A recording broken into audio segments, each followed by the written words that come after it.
নমস্কাৰ। আজি কাতি বিহু অসমৰ বিভিন্ন ঠাইৰ দৰে গুৱাহাটী মহানগৰীত উদযাপন কৰা হৈছে কাতি বিহু। বৰ্তমান আহিছোঁ চানমাৰীলৈ আৰু চানমাৰীত সুন্দৰকৈ কাতি বিহুৰ আয়োজন কৰা হৈছে। আহক চাওঁ সামগ্ৰিক পৰিৱেশ। কাতি বিহু ধাননিৰ শ্ৰীবৃদ্ধি কামনা কৰি পথাৰৰ সোণগুটি যাতে কোনো অপায় অমংগল নোহোৱাকৈ ঘৰলৈ চপাই আনিব পাৰে, তাৰ বাবে প্ৰাৰ্থনা জনাইছে প্ৰতিজন কৃষিজীৱী অসমীয়াই। অসমৰ বিভিন্ন ঠাইৰ দৰে গুৱাহাটী মহানগৰীতো অনুষ্ঠিত হৈছে কাতি বিহু। পূব গুৱাহাটী বিহু সন্মিলনৰ উদ্যোগত চানমাৰীত সমজুৱাকৈ অনুষ্ঠিত হৈছে কাতি বিহু। পৰম্পৰাগত ৰীতি নীতি অনুসৰি তুলসী তলত বন্তি প্ৰজ্বলন কৰি সকলোৱে বছৰটোলৈ শ্ৰীবৃদ্ধি কামনা কৰে। অনুষ্ঠানত আয়তীসকলে নাম প্ৰসংগ পৰিৱেশন কৰি লখিমীলৈ নৈবেদ্য আগবঢ়ায়।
গুৱাহাটী বিহু সন্মিলনৰ উদ্যোগত আজি পৰম্পৰাগতভাৱে আমি কাতি বিহু উদযাপন কৰিছোঁ। প্ৰত্যেক বছৰে আমি পৰম্পৰাগতভাৱে আমি কাতি বিহু উদযাপন কৰি আহিছোঁ। এই বুলিও আমি পৰম্পৰাগতভাৱে কাতি বিহু উদযাপন কৰিছোঁ।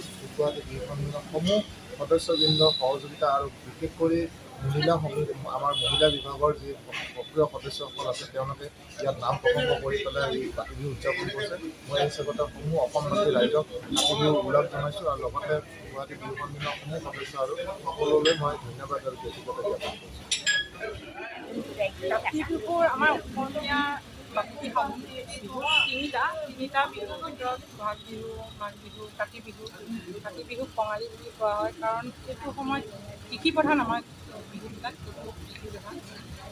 এই বিহু কাতি বিহু সময়ত বেছিভাগ কৃষকৰ খাবলৈ নাইকিয়া হয়, নোজোৰে।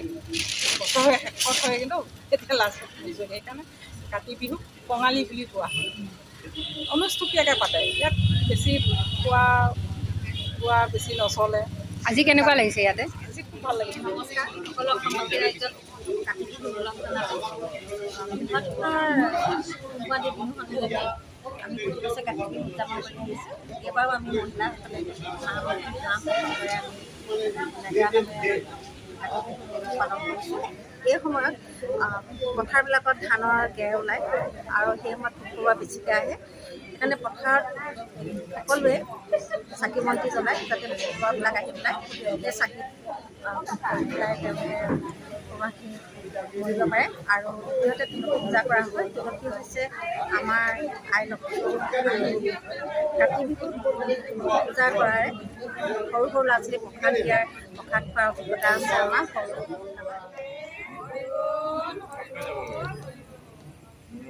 দৰ্শক, আমি আপোনালোকক দেখুৱালোঁ গুৱাহাটী বিহু সন্মিলনৰ উদ্যোগত কেনেধৰণে মহানগৰীত পালন কৰা হৈছে কাতি বিহু।